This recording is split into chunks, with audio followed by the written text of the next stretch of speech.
Hey, how's everybody doing today? I just wanted to go over my thoughts on these four carry guns. Now, these are four great options for concealed carry, and I happen to have a chance to shoot all four of these at the same time. So, when doing that, I developed certain thoughts and things that I just kind of wanted to talk about. Maybe I can help somebody decide between these four different platforms. We have the HKVP9 here, and it's clear. They're all clear.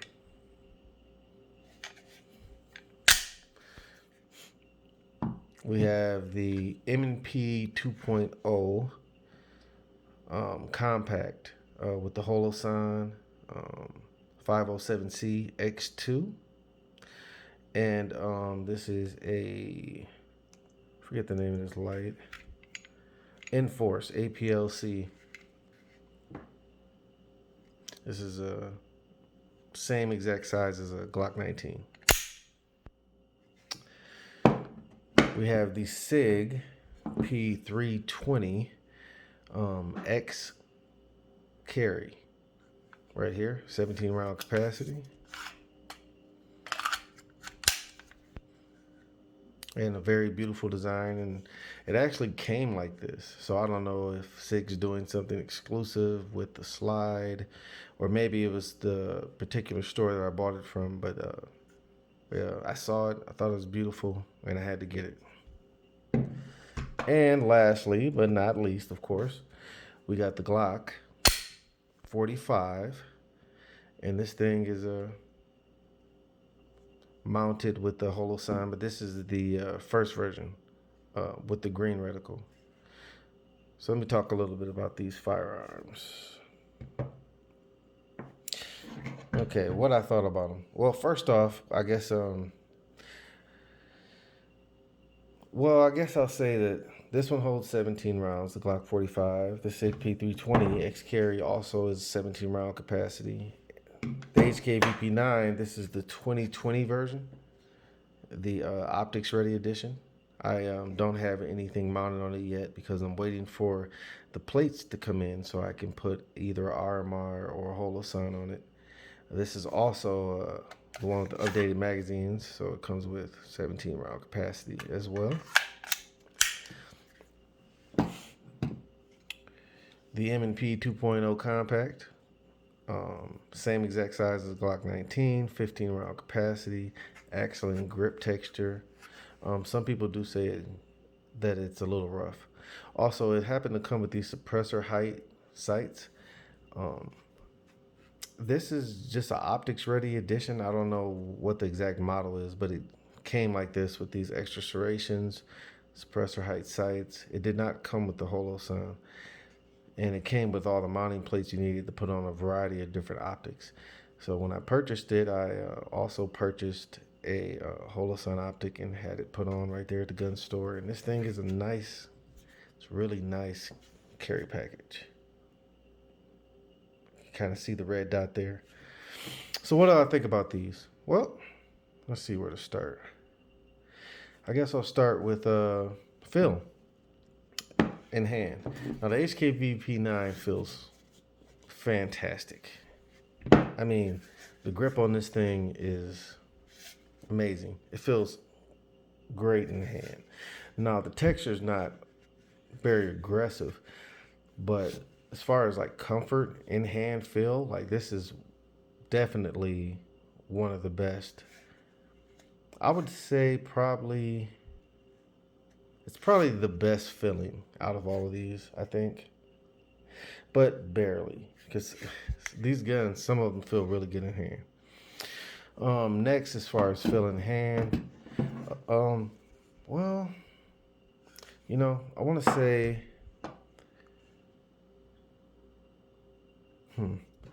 the SIG. So this X carry grip is perfect. Like when I grip on this thing, I'm actually able to just bear down on it, and I just really love the feel of it. And plus, this textures and it has some aggressiveness to it, and it's not overly aggressive where it's going to hurt you or anything, but it feels good in hand. I mean, this thing it's amazing. I like the way it feels. I have pretty big hands, so Yeah. Third best, I would say, is the M&P. The M&P feels great too, though. It's just the texture is, it's a little aggressive. And when carrying appendix or carrying without like a shirt under or undershirt, you can kind of feel this rubbing on your side, which can be irritating. But I think it's fine. I think it's perfectly fine. It doesn't bother me that much seeing how people complain about it. But it feels great in my hands. Now, this is probably the smallest I can go. And even here, if you look at my grip with the magazine in, it's not a pinch zone or anything, but I can feel the magazine moving as I shoot. And it's a little bit distracting, but it's not a big deal. It's just something I noticed. And then there's the Glock, which is the least best feeling as far as in hand. Does not feel terrible, but it's the least comfortable feeling, I would say. All right. So next, what I want to talk about is recoil. Now, this is one thing I paid close attention to when I was at the range because I wanted to be able to talk about it. So what did I think about recoil? Well, sure. Start with the HKVP9. Believe it or not, well, recoil itself, it's relative. But for me, I felt like the HKVP9 was the most snappy out of these four right here. Not uncontrollable, nothing ridiculous, just the most snappy out of these four platforms. Next, I thought the SIG P320 was the next snappy. Now, I thought this was a lot less snappy than the HKVP9, but still more snappy than the other two. And what also surprised me is, well, the M&P. Even though this is a 15 round capacity, it's not a full size handgun. This gun was a lot softer on recoil than the HKVP9 and the SIG, which are larger. They hold more capacity, have bigger grips. The grips on those two, I think the SIG is 5.5 inches for the height, and the HKVP9 is like 5.41 inches, something like that. The M&P is exactly 5 inches in height. But, I mean, this thing handled recoil pretty well. So that's a good thing. Yeah, for its small size. But the Glock 45 was by far the least recoiling firearm out of these four when I went to the range. It shot very soft. And it also didn't have a lot of muzzle flip, which I was very surprised by. I mean, it was my first time shooting this particular firearm, but it reminded me a lot of the Glock 17. So next, just a few more thoughts here. I just wanted to talk about accuracy. Believe this or not, for me, I'm left-handed. The HKVP9 was the least accurate out of these four. And I don't know what it was. Let me see. The trigger. Make sure it's clear. The trigger on this is, I mean, it feels amazing when you're dry firing.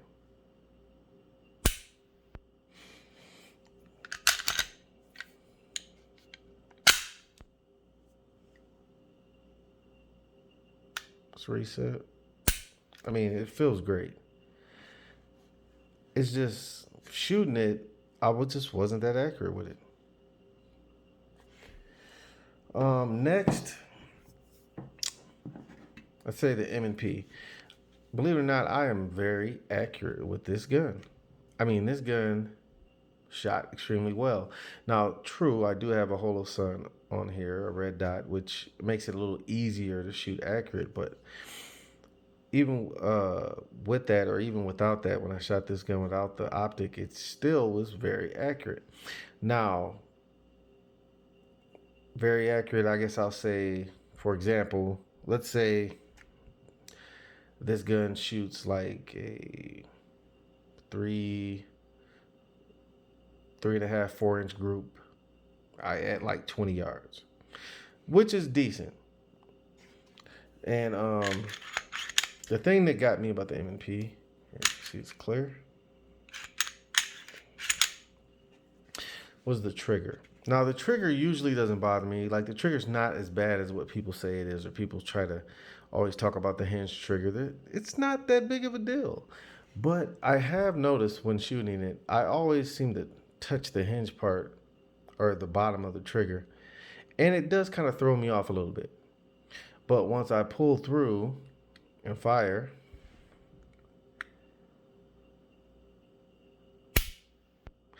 I mean, the trigger feels good.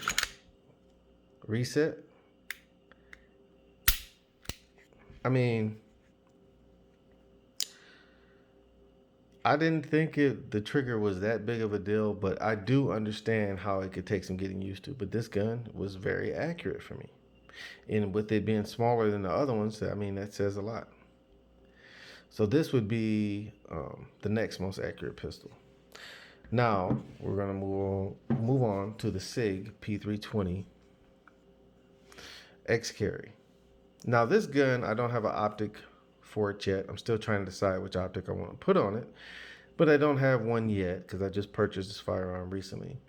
Now, this gun, when I first started shooting, it seemed like it was inaccurate. It took me a couple minutes to get used to the trigger, the flat face trigger, and how I was holding it. And the thing that was making me inaccurate were these sights. So these sights, I mean, right here, this extra metal, kind of throws me off when I line up the sights. And then I'm trying to figure out how high to have the front sight on this particular gun. And one thing I noticed was, even though when I first started shooting, this gun was very consistent. Like my bullets went through the same hole. It was just getting the height down. So once I figured that out and I kept shooting, this gun was super accurate.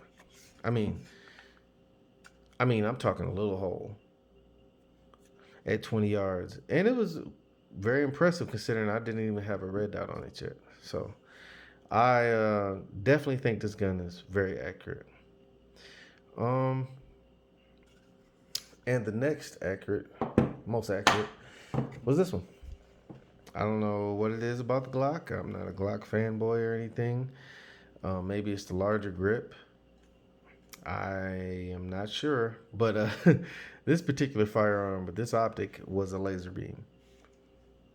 Like all the way out 25, 30 yards, I am putting bullets in the same hole.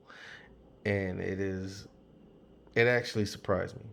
You know, because it's a Glock. There's nothing sexy about it. You know what I mean?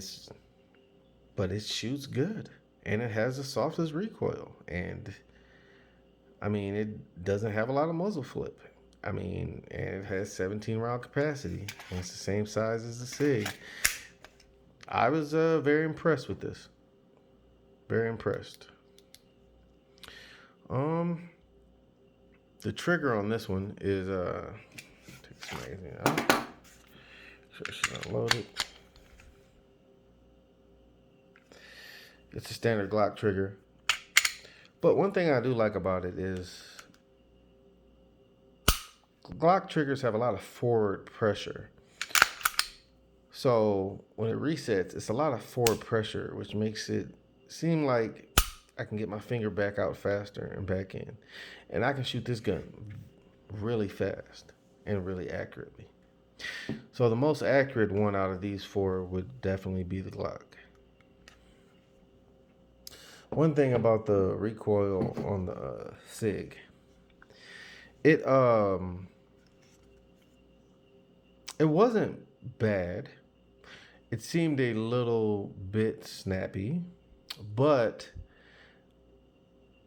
it was accurate and I could shoot it fast. and it was a lot more, or well, not a lot more, but it was significantly more noticeable, I'll say, than the Glock as far as the recoil, and a little bit more noticeable than the M&P. But it still shot fine, and the trigger was fine, and I have no doubt in my mind that once I put an optic on this one, it'll be just as accurate as the Glock. So it's going to be, I guess, a war to figure out which one of the two that I decide to carry as far as when I want to take an accurate pistol with me. But I mean, this thing is pretty impressive. I haven't had any malfunction issues with any of them. I ordered some holsters for all these, so they're all coming. I picked up some holsters from Tier 1 Concealment. So looking forward to trying out some of those appendix holsters. Anything else I want to say? Well, I'm going to be doing more videos talking more about these firearms. I can go into more stuff with the specs, break them down, tell you more thoughts on them, and maybe future upgrade ideas for them. But in my mind, I was really surprised that the Glock 45 shot as good as it did. That's one thing I can take away. And I think it's going to be tough to figure out which one to carry, depending on, what I'm wearing, of course. But like these two guns right here, once I put an optic on this one, it's going to be a war to try to figure out which one is the best. But honestly, this Glock 45 is something special. The M&P is also amazing. There's nothing wrong with any of these. Yeah, the M&P is amazing. Like I said, I got big hands, and the compact, I prefer the larger size grips on the other ones. But I mean, this gun's amazing. I mean, in this package like this is a nice looking gun. Like, this gun has the grip, it has everything. And honestly, if the grip bothers you, I recommend taking some sandpaper and maybe filing down one side or whichever side that sits against you just a little bit, just so it doesn't bother you so much. But I mean, if you guys have any other questions or want to know anything else about these, I'm going to be doing more videos. I just wanted to get my thoughts out there. So again, this is the Michigunner CJ, and I was just telling you my thoughts on these after my range session. So you guys have a nice night.